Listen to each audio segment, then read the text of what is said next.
week 8 of the fantasy football season, and here's a few tight ends I look to drop this week. The first guy, Robert Tonyan of the Green Bay Packers. So Robert Tonyan, he had a great ball game versus the New York Jets in week 6. We had 10 catches for 90 yards, but that was fluky, obviously.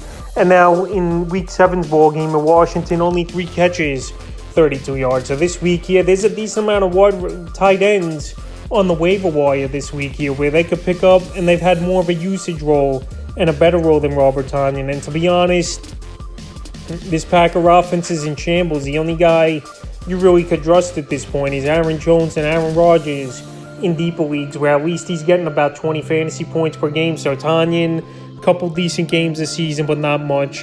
And guys on the wire like an Evan Ingram, even maybe an Irv Smith Jr. or a Hayden Hurst, I would rather have than a Robert Tonyan right now, because this Green Bay passing game's in shambles, like I mentioned. No one's really doing anything. And then they got a tough matchup coming. The Buffalo Bills here in week 8. So right here, if you want to stream tight ends, that might be your better bet than holding on to Tonyan. So he's a tight end I would drop this week. The next guy is David Njoku of the Cleveland Browns. And Njoku, he was having a pretty solid season, one of the better seasons in his NFL career. But now he left week 7's ball game after he got off to a monster start at the Baltimore Ravens with 7 catches, 71 yards. And Njoku wasn't a big Njoku guy coming into the season, but he was putting up numbers, and he was a top 8 tight end at worst this year. But now he's out 2 to 5 weeks with a high ankle sprain.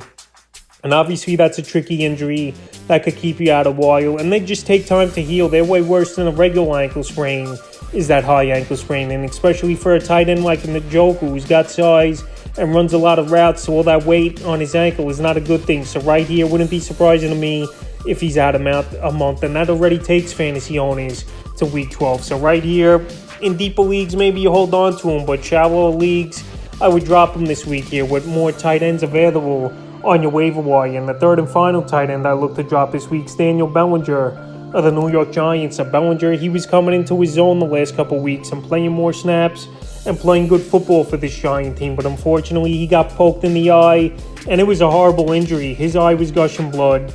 He has to undergo a repair on a fractured eye and socket and septum, and that's not a good thing here. So Daniel Bellinger, he's probably going to be out pretty much the whole season, and a guy you're not going to obviously count on in fantasy football. So Chaz Marisnik, the backup over there in New York, maybe he'll have some fantasy value if he could build the rapport with Daniel Jones. But Daniel Bellinger, he was becoming fantasy worthy and a decent pickup at tight end over the last few weeks. But right now, with the bad injury here, we're not going to expect him back anytime soon, and he's not a guy to stash on your roster. So that's a few tight ends I would drop here for week 8 of the fantasy football season.